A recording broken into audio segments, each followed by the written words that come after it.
Praise the Lord. I praise and thank God for this amazing time He's given me to share a small message to anyone who is listening to the audio stream or who's watching on YouTube. Like I say always before my message, I'm not a public speaker at all. I don't know how to speak, but how I hope that like whatever I share today, it may be a small bit of encouragement or an inspiration for anyone who's going through tough times or whatever situation in life is. I hope that it gives you a small sense of encouragement to whatever it is that you're going through.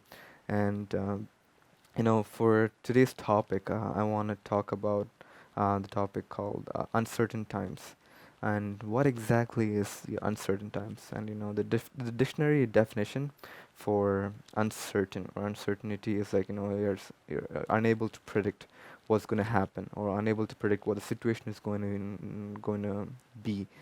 And as we all know, this whole COVID-19 situation is going on, and that's exactly the kind of so this exactly is the uncertain times, because you're uncertain about what's going to happen. You're uncertain about everything that's going on around you.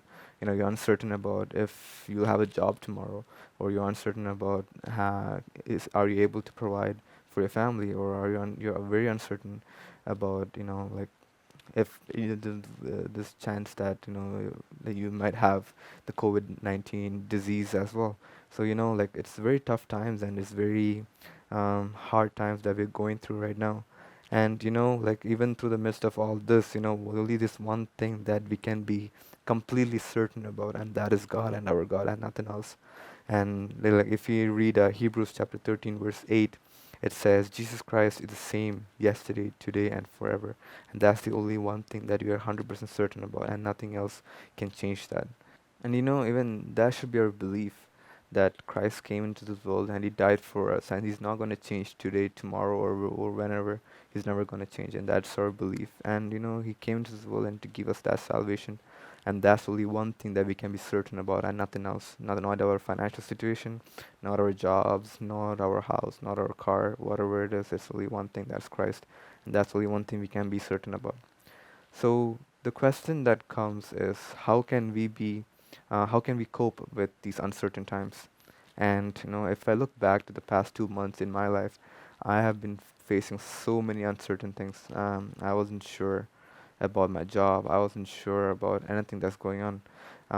If I look into for second week of March, and our office, they were telling everyone to get ready to work from home. And as me coming from all the way from Brampton to Scarborough, I was like, yes, I don't have to commute anymore. I don't have to wake up early just to go to the office. And I was the most excited person at that time. So the strange thing that happened was, like we were all like starting making our preps to start working from home from the week after. But even that was a Friday when like they announced it, but that Monday morning that we had to go back to office, they gave us a message saying that you don't have to come in at all today. And that text message from my boss, it like, kind of shook me, because I was really afraid, because I don't know what he was going to say next, because as from the prior meeting that we had the previous week, they were saying we are able to work from home. But the first message from my boss, that actually struck me. He said, Alan, you don't have to come in today. And I was starting to think about all these things in my mind, how am I going to deal with not having an income for the next, I don't know how long this COVID-19 is going to go through, or how long everything is. So I was like starting to fear. I was starting to have, my heartbeat kind of rose that morning. But then God has a plan in everything, right? God works miraculously in many ways.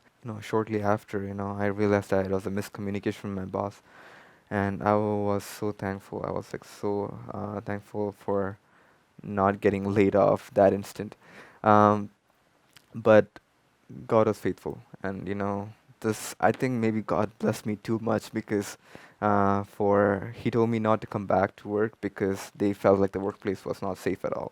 But in the background, work from home plans are still going on. So I'm sitting at home for nothing and still getting paid, and I'm like, oh, this is the best thing ever. And like I was so uncertain at that point, that couple of minutes that the boss sent me the text first, right? He messaged, Alan, don't come into work. And all these thoughts that came into my mind, I was thinking more like the world where Matthew chapter 6, verses 25 and below, it clearly says, do not worry about tomorrow, as tomorrow may worry about it itself. And that's exactly what I was worrying about. I was worrying about how to pay the bills, how do I pay the car, how do I take care of other things, and these things all came to my mind in the span of 10, 15 minutes. And I was clearly doing what Christ said not to do. And these are things like, when we are so uncertain about what's going to happen tomorrow, we lose that focus in God, we lose that trust that we have in Christ. Let's take a look at some examples from the Bible, some Bible characters. We all know the story of David. He was a chosen and anointed king, and he was chosen by God, by him.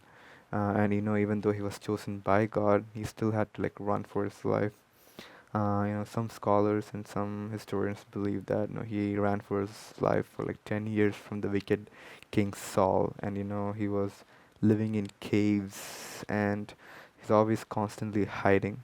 You can just imagine the frustration that's going through David's mind.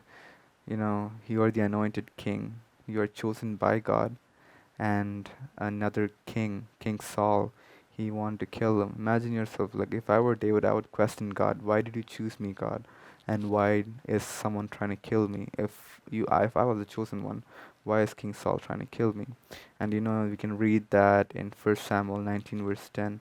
Saul having the desire to kill David, and he even threw a spear at his own son Jonathan, because of David, and that we can read in 1 Samuel 20 verses 33. And even though David was so innocent, Saul had this desire to kill him. And just imagine, like, this is all uncertain times. David has no idea if he's going to be alive tomorrow. Just like, like how the situation is right now in this world. Um, if you get the virus, even though the success rate is high, you have no idea if you will be part of the people, who passed away, because nothing's certain. And just like how I was uncertain about my job, in the same way, like nothing is certain anymore. Um, if I continue back to the story of my job, for the 2 months, like I said, I was sitting at home, and they didn't do anything about the work from home thing. And only thing that happened was they kept on sending emails saying, it's going to happen soon, it's going to happen soon. It was more like, I was getting this false hope saying, okay, there's going to be work, there's going to be work. But like I said before, God has a plan, He has a plan for everything. But at the end, right before my contract was ending, like this was in May, um, they sent an invitation for a urgent meeting. And in that meeting, they were saying, the students, all the students or all the interns that are working, they're not going to extend their contract anymore because of the whole COVID-19 situation. And like I say, I was like so blessed for 2 months where I had to do no job, and they're just paying me for no reason. And at the very end, like I lost that my internship. And even though I did that, like I didn't question God why this happened or why it happened. Like I believe that there's a reason why everything happens. There's a reason, and because God has a plan for you. Many times we sit and we question God's decision, where God is just telling us, there, Alan, stop. Now is not the time to like question me. Now is the time you sit down and watch me do my thing. And that's what God's telling us. And exactly that's what God did. Right when I lost my internship, like the small voice in the back of my head said, Alan, why don't you just try and apply to the old post I had, where I worked the previous year. And like the silly me, I just texted my old boss saying, "Hey, business still running, everything's going good." And the next thing he tells me is, he didn't question anything. He just said, "When are you starting?" And I'm like, you know, I lost this internship today, and right in the same afternoon, like God opened another way. Like if you can see, God is miraculous. Like He works in wondrous ways. Just when I thought one door was closed in front of me, He opened another one. And like all we have to do is wait and let God do what He's best in doing. And God's plan is always perfect, just the way it is. Another character that I want to introduce today is Prophet Jeremiah. And Prophet Jeremiah, as we know, he's also known as the weeping prophet. And he was the most soft-hearted prophet that Israel ever had.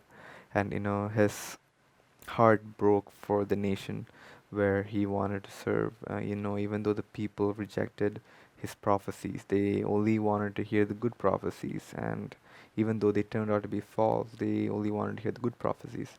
And Prophet Jeremiah, he knew that there were false prophets that only would share false prophecies so that he can earn the hearts of the people.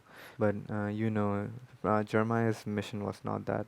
No, he had his heart and his desire to bring the people of Judah back to God and to turn them away from the idol worshipping and to bring them back to God. And but the sad truth is God told Prophet Jeremiah that none of the people are going to listen to him, and he's just going to be wasting his time, and he's going to be held captive. And we can see in Jeremiah chapter 7 verse 27 all this. And like when we keep on reading about the life of Jeremiah, and eventually the people want to stone him to death. And like even though he's working for a good cause, people don't want that. And as we can read in Lamentations 3 verse 53, where he says, let me just pull that up. Lamentations 3 verse 53, it says, they tried to end my life in a pit and threw stones at me. The waters closed over my head, and I thought I was about to perish. But I called on your name, Lord, from the depths of the pit. You heard my plea. Do not close your ears to my cry for relief. You came near when I called you, and you said, do not fear. Even though he was in that uncertain times, he wasn't sure if he's going to be alive next morning, if people are going to stone him to death. He's uncertain about his future. But even throughout the hardships and all throughout the hard times, he didn't forget God. He didn't, just like David, just like many other characters in the Bible, like he didn't turn his back against God, even through the uncertain times, but he held on to God. Even just like David wrote all these Psalms, where he clearly says, my heart cries unto you, God, I seek for your help. Even through the uncertain time, both David and Prophet Jeremiah, they are not forgetting God, and they are holding on to God as their relief, as their the way of comfort. And that's exactly how we should be as well. God is our comfort, even though the it's we are not certain about anything that's going to happen. But God is our comfort, and He knows everything. And like I said before, He has a plan for us, and He will not let that plan fail. Just like Prophet Jeremiah, another interesting character we can see in the Bible is Job. And we have heard so many sermons about Job, how he lost every single thing in his life, but yet he did not um, turn against God. Job lost every single thing. He was in a situation where he started losing his wealth, he started losing his children, he started losing everything, and he was, I'm pretty sure, facing the most uncertain time in his life. Next, he didn't even know if he was going to be um, alive anymore. And even to the midst of all that, even though he complained, as we can see in chapter 23, verse 3 to 4, you can see that Job starts complaining to God. I can read that in the Message translation. It says, um, I'm not letting up, I'm standing on my ground. My complaint is legitimate. God has no right to treat me like this. It isn't fair. Even though he did complain, like God still had his plan for him, and he did not fail his plan. God gave him much more than he initially had, and that's God, and that's how wonderful God is. From the life of all these characters, and even from my personal life, you can see how God works miraculously. Like even through these uncertain times, God has a plan for everything, and nothing is going to change that. And only maybe you could be the reason that God's delaying your plans. our constant complaining, our constant, our lack of patience, even though God is like saying, I'm gonna do this for you, you just have to trust on me and wait. And our attitude and our mistakes are only reasons or only things that can delay God's plan into coming into action. And I strongly believe in that. And during these hard times, and only comfort that we have is God, and only God, and no one else, and nothing else. This is the best time, like we have so much time ahead of us. A lot of people are at home, a lot of students or youth, like we have so much time in front of us. Let just take this time, and let's um, like sit down in God's presence. Like we have so much time in front of us. Let's spend more time in God's presence. Let COVID-19 not be the reason that why you're sitting in front of God, but like being sit in front of God's presence, because He's the one that can make everything right, and He's the one that can change our uncertain times into something more wonderful and beautiful. And like none of these things that's happening around the world should affect us. And God is God, we can make certain of all that. And I hope that like what I said today brings some encouragement to anyone like who's feeling down or who's actually facing a lot of these struggles or a lot of the uncertain situations in their life. I hope that like this touch someone's heart. And with these thoughts, I would like to conclude my words, and thank you all.